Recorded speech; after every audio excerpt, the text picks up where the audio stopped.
नमस्कार, मी सुवर्णा धानोरकर. बुलेटिनमध्ये आपलं सगळ्यांचं स्वागत. अनेक महत्त्वाच्या बातम्या आपल्याला झटपट पाहायच्यात, पण सुरुवातीला राज्यातल्या सत्ता नाट्याबाबतच्या 3 महत्त्वाच्या घडामोडी आपण बघूयात. राज्याच्या राजकारणात पुढच्या 48 तासामध्ये महत्त्वाच्या घटना घडणार आहेत. शिंदे गटाची थोड्याच वेळात बैठक होतीये. शिंदे गट आजच महाविकास आघाडी सरकारचा पाठिंबा काढत असल्याचं पत्र देऊ शकतात. तसंच विधानसभा उपाध्यक्ष नरहरी झिरवाळ यांना शिंदे गटानं 37 आमदारांचं पत्र पाठवलं आहे. गटनेते आणि प्रतोत्पदी शिंदे आणि गोगावले यांची निवड करण्यात आल्याचं हे पत्र आहे. या पत्रावर झिरवाळ काय निर्णय घेतात याकडे राज्याचं लक्ष लागले. तर दुसरीकडे शिवसेनेची आज जिल्हा प्रमुख आणि संपर्क प्रमुखांची महत्त्वाची बैठक आहे. शिवसेना स्थानिक पातळीवर आता सक्रिय झाल्याचं दिसतंय.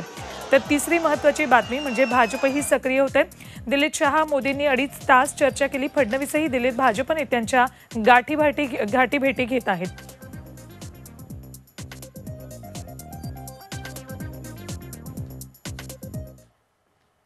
तर या घडीची सगळ्यात मोठी बातमी अशी आहे, शिंदे समर्थक आमदारांकडून प्रतिज्ञापत्र घेतले जाते अशी सूत्रांची माहिती आहे. शिंदे यांच्यासह स्वतःहून आलोय, कुणीही जोर जबरदस्ती केली नाही असा उल्लेख या प्रतिज्ञापत्रात असल्याची सूत्रांची माहिती आहे. मुंबईत गेल्यावर आमदार भूमिका बदलतील या भीतीनं शिंदे गटाकडून ही काळजी घेतली जाते.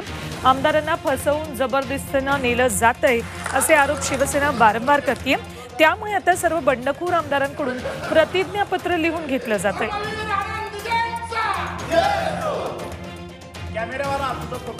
याबाबतचे सगळे अपडेट्स आपण जाणून घेऊयात आमचे प्रतिनिधी कृष्णात पाटील यांच्याकडून.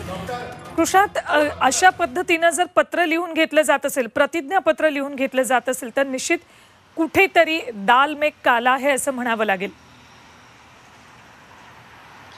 सुवर्णा, आपण पाहिले की जवळपास शिंदे गटामध्ये असलेले 2 आमदार कैलास पाटील आणि नितीन देशमुख हे परत आल्यानंतर कालच्या पत्रकार परिषदेमध्ये त्यांनी अशा प्रकारे एकनाथ शिंदे गटाकडून छळवणूक झाली आणि फसवून नेलं जात असल्याचं त्यांनी आरोप केला होता.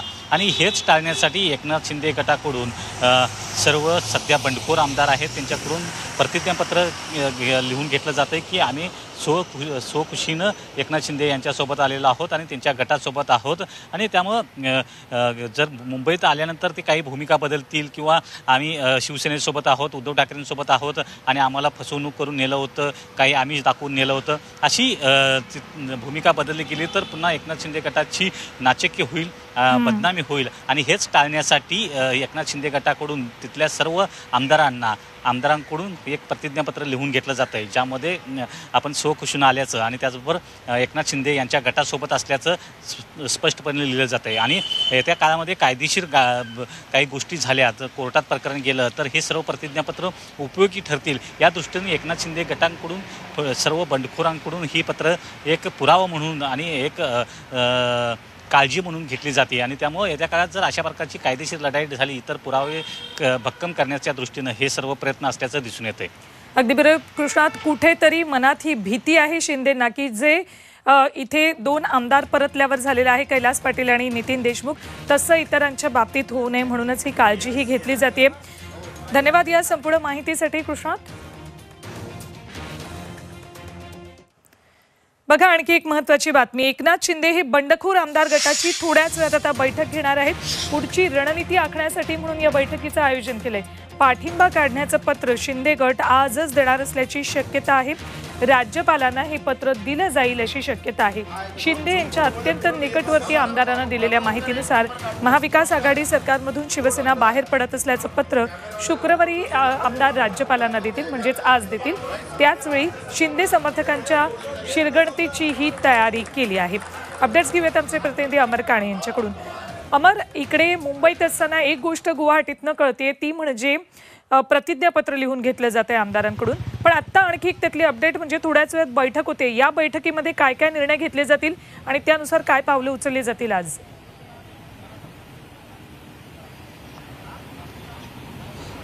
पुढील 48 तास खरं खूप महत्त्वाचे आणि त्या दृष्टीने ही बैठक जी आहे ना, पुढची 48 तासाची रणनीती जी ठरणार आहे ती या बैठकीत ठरणार आहे. जसं आता आपण बोलत होतो की दगा फटकावण्याची एक भीती आहे, कारण की काही आमदार कालपर्यंत पोहोचत होते, अजूनही काही आमदार पोहोचणार असल्याचं सांगण्यात येत आहे.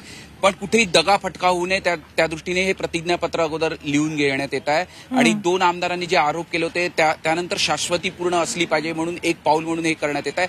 पण त्याचबरोबर पुढचे पाऊल कसे राहतील, सपोर्ट काढायचा आणि अनेक कायदेशीर बाबी ज्या आहेत त्या सुद्धा लिगल लढत सुद्धा अनेक ठिकाणी त्यांना लढावी लागणार आहे. त्याकरता संपूर्ण रणनीती जी आहे ती या बैठकीत ठरणार आहे. आणि त्यानंतर उद्धव ठाकरे जे सरकार आहे त्याच्यातलं सपोर्ट काढायचं का कसं करायचं याबाबत पूर्ण रणनीती नियोजन या बैठकीतनं पूर्ण ठरेल. आणि त्यानंतर हे सगळे आमदार जे ते पुढे राहतील, त्याचं नियोजन कसं होईल आणि मग मुंबईत कसं पूर्ण शिरगंटी वगैरे करण्याच्या दृष्टीने पाऊल कसे उचलायचे या बाबतीत संपूर्ण अगदी बरोबर अमर. सगळ्या घडामोडी आता गुवाहाटीमध्ये घडतायत, पण या सगळ्या संदर्भातले अपडेट्स आणि वेळोवेळी एक्सक्लुझिव्ह दृश्य तुमच्या माध्यमातून आपण प्रेक्षकांपर्यंत पोहोचवणार आहोत. तुर्तास धन्यवाद संपूर्ण माहितीसाठी.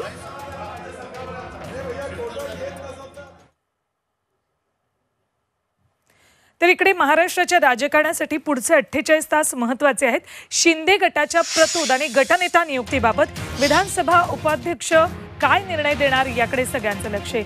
शिंदे गटाकडून सरकारचा पाठिंबा काढण्याचं पत्रही देण्याबाबत हालचाली सुरू आहेत. शिवसेनेकडून शिंदे गटात गेलेल्या 12 आमदारांना अपात्र ठरवण्याच्या अर्जावरही निर्णय अपेक्षित आहे. शिंदे गटाच्या विरोधात निर्णय गेल्यास शिंदे आणि त्यांचे साथीदार निर्णयाला कोर्टात आव्हान देण्याची शक्यता सध्या आहे.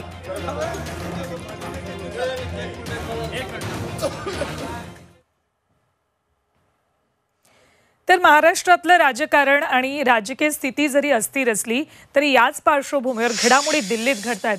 ऑपरेशन लोटससाठी हालचाली वाढलेल्या आहेत. राज्यातल्या सत्ता पेचात आता भाजप सक्रिय होण्याची शक्यता आहे. एकनाथ शिंदे गट आणि महाराष्ट्र घडामोडींवर लक्ष ठेवण्यासाठी आता केंद्रीय भाजप ॲक्शन मोडमध्ये आलंय. राज्यातल्या राजकीय घडामोडींवर राजधानी दिल्लीतही बैठकांचं सत्र सुरू आहे. पंतप्रधान नरेंद्र मोदींनी आता यात उडी घेतली आहे. मोदी आणि गृहमंत्री अमित शहा यांनी काल दिल्लीत महत्त्वाची बैठक घेतली. साधारणपणे 2.5 तास मोदी आणि शहा यांनी चर्चा केली. रात्री उशिरापर्यंत ही बैठक सुरू होती. दरम्यान विरोधी पक्षनेते देवेंद्र फडणवीस हे सुद्धा दिल्लीत आहेत. फडणवीसांनी रात्री दिल्लीत भाजपच्या महत्त्वाच्या नेत्यांसह बैठक घेतलेली आहे. याच बाबतचे अपडेट जाणून घेऊयात आमचे प्रतिनिधी रामराजे शिंदे यांच्याकडून. राम, राजकारण अस्थिर जरी असलं महाराष्ट्रातलं तरी स्वाभाविक आहे त्याचं केंद्र दिल्लीत आहे. काय नेमक्या हालचाली दिल्लीत?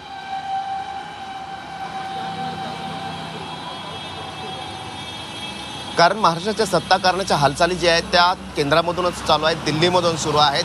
आणि याचा अनुभव आहे अगोदर राजस्थानचा की जिथे सचिन पायलटचं बंड हे फसलं होतं. यावेळेस भाजपनं तयारी केलेली आहे की कोणतंही बंड जे आहे ते फसू नये आणि महाराष्ट्रामध्ये सरकार कोणत्याही परिस्थितीमध्ये आणण्याचा चंग जो आहे तो बांधलेला दिसून येतोय. आणि म्हणूनच देवेंद्र फडणवीस काल दिल्लीत दाखल झाले. महत्त्वाचे जे पदाधिकारी आहेत भाजपचे, केंद्रीय मंत्री भूपेंद्र यादव आणि त्याचसोबत सिटी रवी जे की महाराष्ट्राचे प्रभारी आहेत भाजपचे, त्यांच्यासोबत ही मीटिंग झालेली आहे. आणि या मीटिंगमधले पुढची व्यूहरचना कशी असावी, रणनीती कशी असावी आणि जर महाविकास आघाडी कोर्टामध्ये जर गेली तर कोर्टामध्ये सुद्धा कोणती भूमिका कशा पद्धतीने मांडावी या संदर्भात संपूर्ण चर्चा झालेली आहे. आणि आता 2 ते 3 दिवसात महत्त्वाच्या घडामोडी झाल्याचं आपल्याला दिसायला मिळणार आहे. आणि त्या सर्व घडामोडी ज्या आहेत त्या दिल्लीमधून सुरू असल्याची आपल्याला माहिती मिळते. ही बैठक बराच वेळ चाललेली आहे. त्याशिवाय दुसरी आणखीन एक बैठक झाली ती म्हणजेच की अमित शहा नरेंद्र मोदी यांची बैठक झालेली आहे. आपल्याला सूत्रांकडून माहिती मिळते की या बैठकीमध्येच देवेंद्र फडणवीस सुद्धा उपस्थित होते, परंतु त्या अद्यापही निश्चित झालेलं नाही. परंतु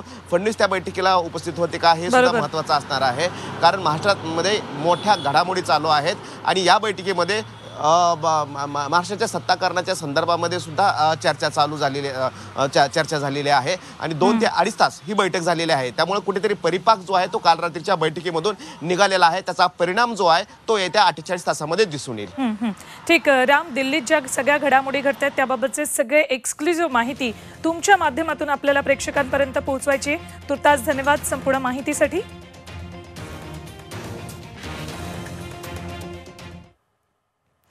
तर बघा आणखी एक महत्त्वाची घडामोड. शिवसेनेच्या राज्यातले जिल्हा प्रमुख आणि संपर्क प्रमुखांची आज मुंबईमध्ये बैठक होतीये. काही मोजके अपवाद वगळता संपूर्ण संघटना उद्धव ठाकरेंच्या पाठीशी आहे. बहुतेक जिल्हा प्रमुख आजच्या बैठकीला हजर राहणार आहेत. ठाण्यातल्या 3 जिल्हा प्रमुखांच्या उपस्थितीबाबत मात्र सस्पेन्स आहे. अजून निरोप आला नसल्याचं ठाण्यातल्या जिल्हा प्रमुखांचं असं स्पष्टीकरण आहे. रायगडमधले 4 पैकी एका जिल्हा प्रमुखानं दांडी मारलेली आहे. धुळ्यातले आमदार मंजुळा गावित यांचे पती जिल्हा प्रमुख तुळशीराम गावित सुद्धा बैठकीला दांडी मारणार आहेत.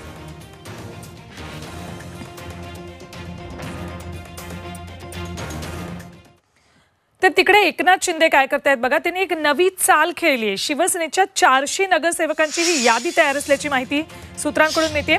एकनाथ शिंदे शिवसेनेला नवा धक्का देण्याच्या तयारीत आहेत. सरकार स्थापन झाल्यानंतर 400 नगरसेवक हे शिंदे गटात जाण्याची शक्यता आहे. उल्हासनगर, कल्याण डोंबिवली, भिवंडी, निजामपूर, नवी मुंबई, वसई विरार, पनवेल या सगळ्या महानगरपालिकांमध्ये सेनेचे नगरसेवक शिंदेंच्या यादीत आहेत.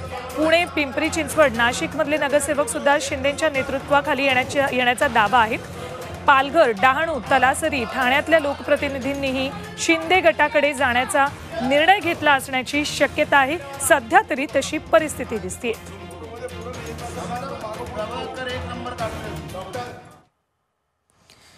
बघा, आणखी एक महत्त्वाची घडामोड येते. काँग्रेस आणि राष्ट्रवादी सोबत गेल्यास आपापल्या जागा जातील, तिकीटं मिळणार नाहीत, स्थानिक पातळीवर फटका बसेल अशी भीती सतावत असल्यामुळे बहुतांश आमदारांनी शिंदे गटात सहभागी होण्याचा मार्ग पत्करल्याची माहिती सूत्रांनी दिली आहे. पुढची लोकसभा, विधानसभा निवडणुकीत शिवसेनेच्या सध्याच्या खासदार आणि आमदारांच्या जागा काँग्रेस राष्ट्रवादीवाले घेतील अशी भीती अनेकांना आहे. सेनेच्या हक्काच्या जागांवर भाजपनं युतीच्या काळात कधीही दावा केला नाही असं शिवसेना नेते खासगीत सांगतात. मात्र आता राष्ट्रवादी आणि काँग्रेसच्या दबावापुढे शिवसेना पक्षप्रमुख झुकणार नाहीत याची खात्री शिवसेना नेत्यांना नाही. आगामी महापालिका, जिल्हा परिषद निवडणुकांच्या तोंडावर ही भीती आणखी उफाळली आहे. स्थानिक पातळीवरचं राजकारण लक्षात घेतलं तर काँग्रेस आणि राष्ट्रवादीशी तडजोड अशक्य आहे असं शिवसेना नेत्यांना वाटतंय.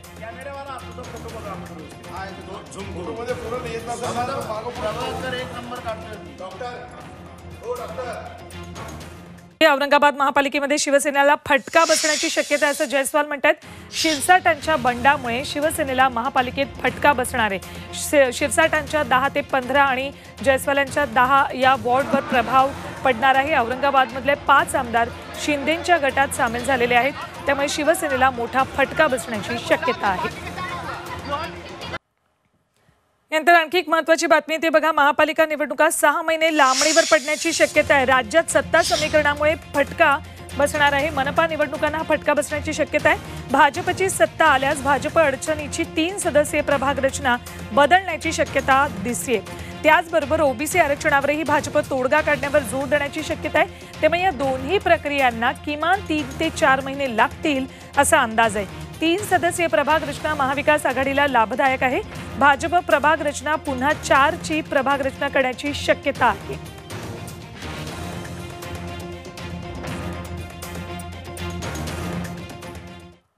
यानंतर एक अत्यंत महत्त्वाची बातमी येते. बातमी संजय राऊतांच्या ट्विटबाबतची. नारायण राणेंनी शरद पवारांना दिलेल्या प्रत्युत्तरावर आता संजय राऊतांनी ट्विट केलंय. भाजपची ही अधिकृत भूमिका आहे का असा सवाल राऊतांनी केलेला आहे.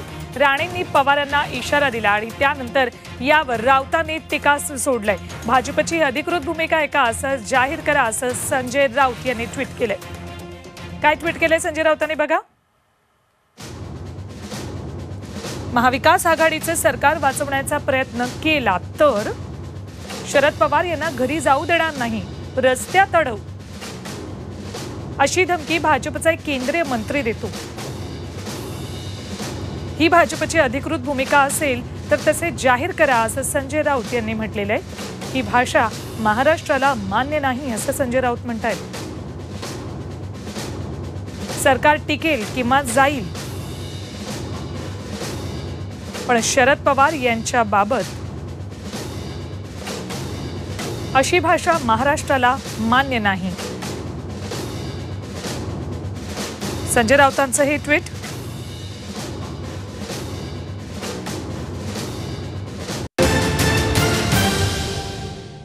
छत्रपतींचा विचार म्हणजे